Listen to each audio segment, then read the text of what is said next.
I shall be brief. I'm not very good at this kind of memorial, and these are becoming increasingly frequent. Last year it was the great Polish theoretician Karol Kubowicz. This week it's the great Jamaican. This year it's the great Jamaican theoretician Stuart Hall.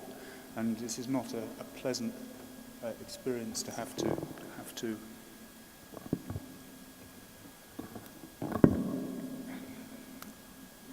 celebrate, because I think we should celebrate, but it's not pleasant to celebrate the passing of what I would say unashamedly was a great man. I suppose because this is a memorial, I should begin with a personal anecdote. The first time I met Stuart was at Birmingham in 1972.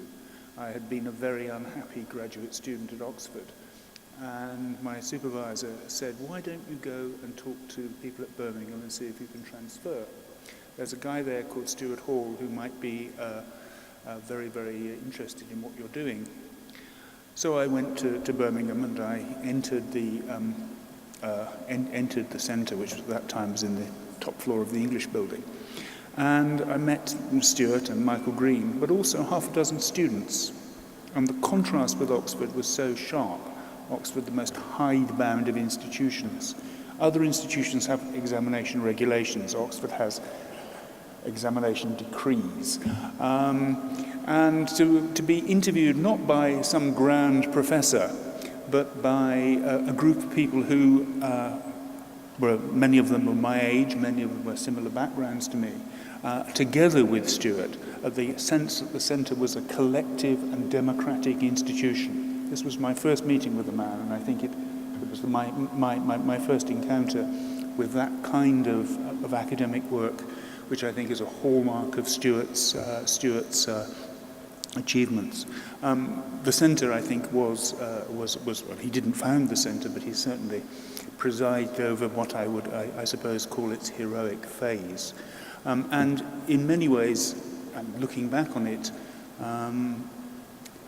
I suppose I was too stupid and too ignorant at the time to realise what a wonderful intellectual experience it was. Every Monday morning, you'd sit in the seminar, and there would be 2 hours of really brilliant discussion and conversation. I can't say that I made any significant contribution to it, and always, of course, it was dominated by Stuart's brilliance, and, of course, by his charm.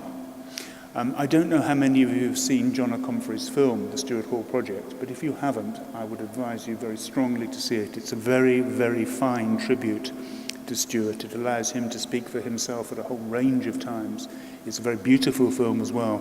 So let me urge you to, if you want to get some sense of what Stuart was like as a human being, what his extraordinary charisma, his extraordinary brilliance, his extraordinary charm, and I would say his extraordinary beauty were like to view. There are many other excerpts from Stuart's performances, I think I'd call them, on the web. You can go to YouTube and you can see some of those, and it really is, I think, an extraordinary experience.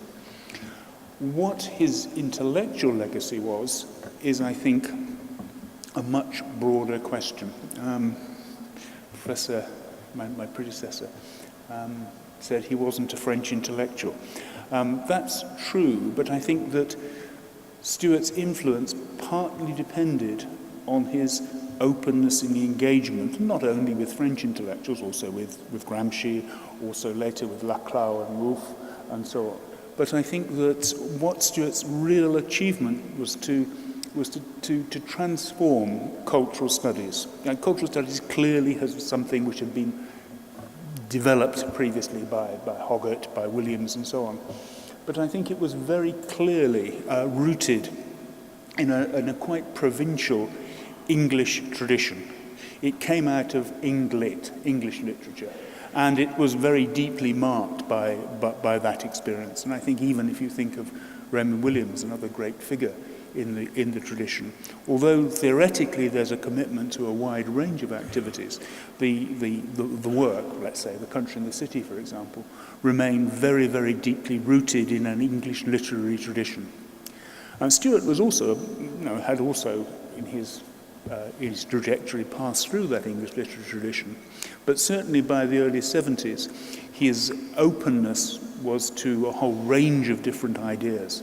And if you think of the classic encoding, decoding model, this began in the early 70s, specifically with an engagement with Roland Barthes. Its original inspiration came from Roland Barthes. Over the years, it developed, it was expanded, it involved Gramsci, it involved Althusser, and a whole series of other elements. But I think that openness, that ability to take from many different traditions, was something which certainly you wouldn't have found in the Birmingham Centre with Richard Hoggart. Hoggart had many great qualities, I think as a writer and as an observer of British working class life. But I don't think that someone like Hoggart would have been able to transform cultural studies into a way of thinking about the world which was able to transcend its narrow British limitations. I think that's Stuart's main achievement, is to have transformed cultural studies into something which other people could take up, other people could change, other people could recognize, other people could run with, if you like. And I think that was a very, very real and very great achievement. I think that I don't have anything else to say, simply to say that, that I personally had quite strong disagreements with Stuart. I was his student, but I was his worst student, his least responsive student, his most shameful student. But even his worst student can say he was a great man, a great intellect, and a great human being, and I shall miss him.